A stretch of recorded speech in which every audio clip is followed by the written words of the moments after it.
काय हो, तुम्हाला पण गाड्यावरच्या भाज्याची सिक्रेट पद्धत माहीत नाही ना? चला बघूया. त्याच्याकरता आपण इथे 6 ते 7 कांदे उभे कापून घ्यायचे. नंतर उकळामध्ये आपण धना, बडीशेप आणि मिरची कुटून घ्यायची. ते पण ह्याच्यावरती घालून घ्यायचे.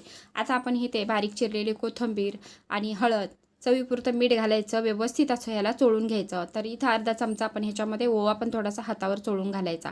नंतर ह्याच्यामध्ये आपल्याला 1 वाटी किंवा 6 ते 7 चमचे आपल्याला ह्याच्यामध्ये बेसन घालायचं आहे. बेसन व्यवस्थित कांद्याला लागलं की अगदी शेवटी 2 चमचे आपल्याला ह्याच्यामध्ये तांदळाचं पीठ घालायचं. 10 मिनिट हे पीठ भिजू द्यायचं आहे.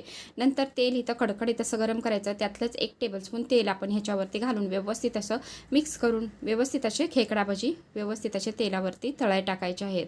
तर भजी तळत आल्यानंतर ह्याच्यामध्ये हिरव्या मिरच्या किंवा पिकलेल्या लाल मिरच्या असतात त्या घालायच्या. त्याच्यामुळे भाज्याला चांगला तिखटपणा येतो.